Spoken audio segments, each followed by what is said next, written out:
Hello, lovely friends. This is Jessica Collins here from flashfittrainer.com. I am coming to you from my lovely backyard, one of my favorite places to be.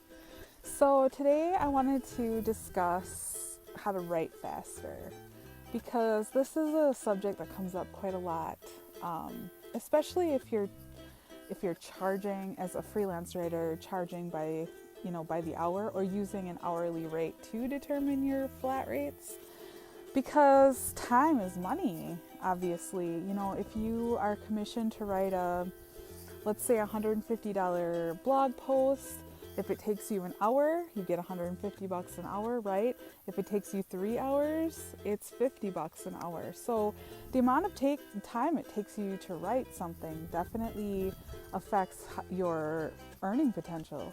So you want to write faster, right? You want to be able to pump out a post, pump out as much content, maybe even for your own business, marketing, your own blog, your own social media, that kind of thing. You just want to be able to pump out the content faster so that you're not losing as much time. So I'm going to share with you some of the tips that help me write faster, and I hope they can help you. There's a couple tools that I hope that will help you, that I hope you find interesting and fresh. And all right, let's go. So let's talk about what slows us down when you're writing and how to fix it. So it's helpful to think about what's actually slowing you down, what causes the most loss in time, to be able to fix that, right? So one of my biggest time sucks is, and I bet you can relate to this, is having a bajillion tabs open, right? So I usually have no fewer than like 15 tabs open on my computer. So that is a huge time waster, because I don't know, I have the brain where you click among them. So you start to write, you think of something, you go over to this tab, then, oh yeah, that was loading before, let me look at that, oh yeah, and like click around.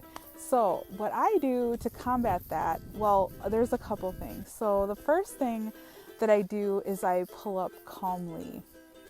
Now this is a free app or website that lets you write in full screen.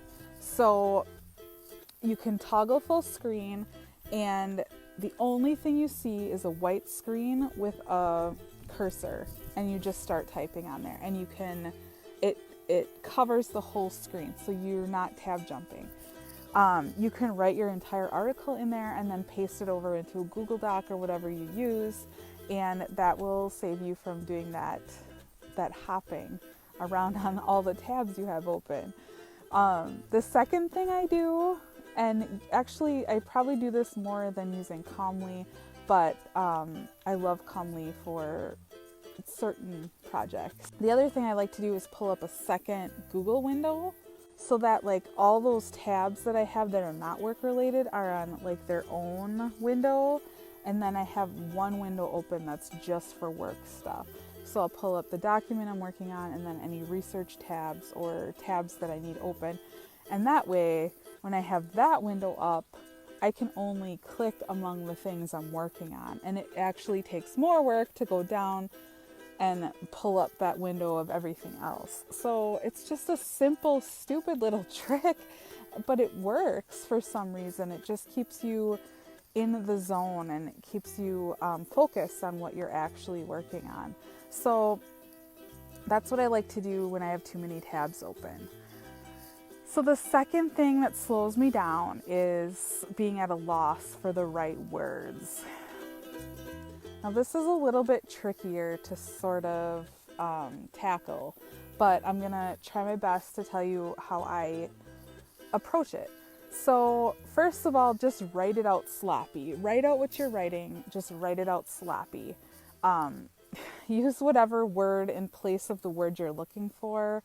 I usually put brackets around it, like the word that I need a better word for, I'll put brackets around it so that I remember to come back to that and change it. Otherwise, just write what you're thinking and get the main idea down, and you can come back later. Maybe the right word will come to you later.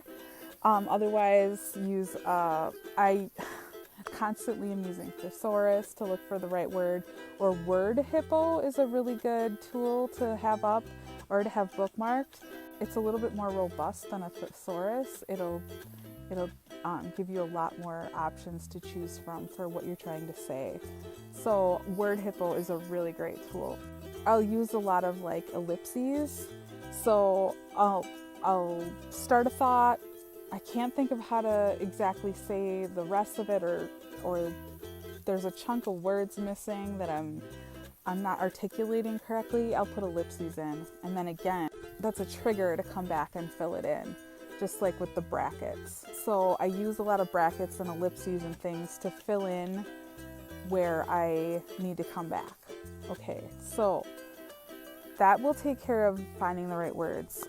The third thing that slows me down is distractions, other than the tabs, like outside distractions. Like, so I work from home and I have a babysitter. I can hear my kids in the background. I can hear the dog, the neighbors mowing, who knows, whatever it is that's distracting me. I like to use headphones for one.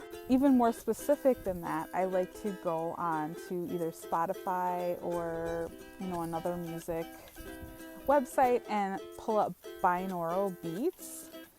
And I will give you some really good recommendations in the comments, like mynoise.net is a really great one where you can pull up binaural beats, and those are actually the tempo and the sounds and everything are supposed to induce focus and concentration.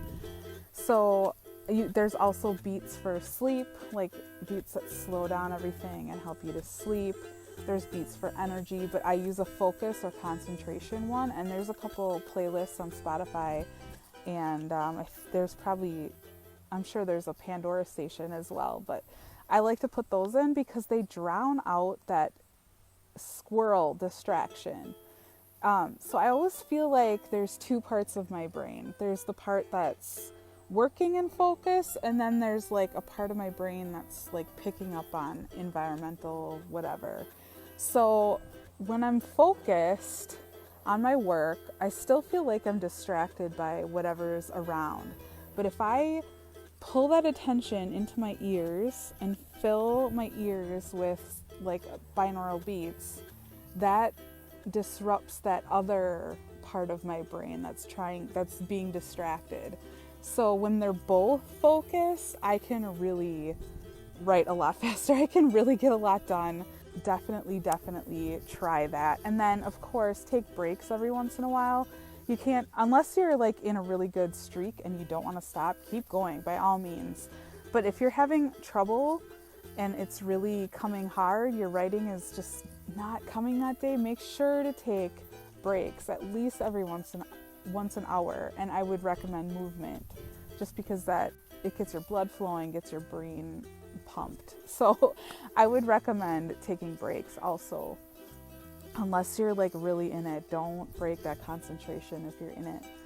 All right, so the fourth thing that I feel like breaks my concentration and disrupts my writing and how fast I can write is a lack of direction. And what I mean by that is I'm sitting down to write a blog post and I have no idea what to say, no idea where to go with it. It's just sort of a blank page. So, okay, now what do I do? So I recommend for this, to beat this distraction, is to template everything. And it can be a simple template. Let's say a blog post. So I would have maybe a template, or maybe I'd even write this on a blank document. Headline, intro, point 1, 2, 3, however many points, however long it is, summary. So you've got a structure to start with. Even if it's the simplest thing in the world, you've got somewhere to start. So then from there, you think of what's your focus going to be. You've got your headline. Perhaps your client has given you a headline, something to write about. What's your main point going to be? And then you break it down from there.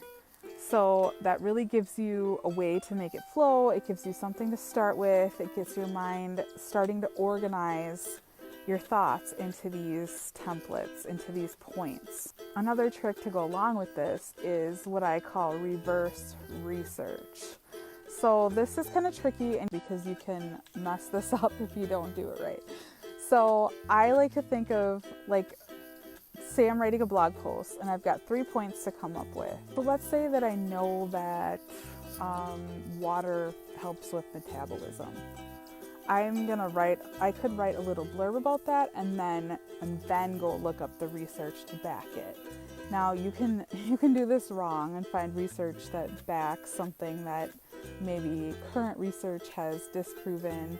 You have to be really careful with that, if you know what I'm saying. But if you know for sure that something is true, you just need to go find the research, write it first, research it later. Sometimes you have to do research in reverse to help you write faster. Just get it out and then go back and add your links and add your research. So I hope these tips have given you some really helpful ways to write faster, to get more produced, make more money, because you should be getting faster as you get better at your craft, as you get better at writing. And these are just some tricks that I use to help me write faster, help get everything out on paper faster than the last time, hopefully, and to eliminate the distractions and eliminate those things that deter writing faster. So let me know in the comments if you have any other suggestions for writing faster. I love to read articles about writing faster and try my own things and come up with my own things, just knowing myself. And hopefully that's how you approach it too. Know yourself, know what your limitations are, and find tools to help you overcome them. If you are interested in freelancing full-time, perhaps leaving corporate or maybe just jumping ship, or if you already have and you're interested in starting your own freelance business, I have a free 7-day email series, and I will link that below. It will give you the best tips I have for starting a freelance writing business from scratch, from nowhere. It's really not as hard as it seems like it would be. So take a look at that email series to make it really, really doable for you. If you can write, you've got this. All right, I will talk to you next time. Bye-bye.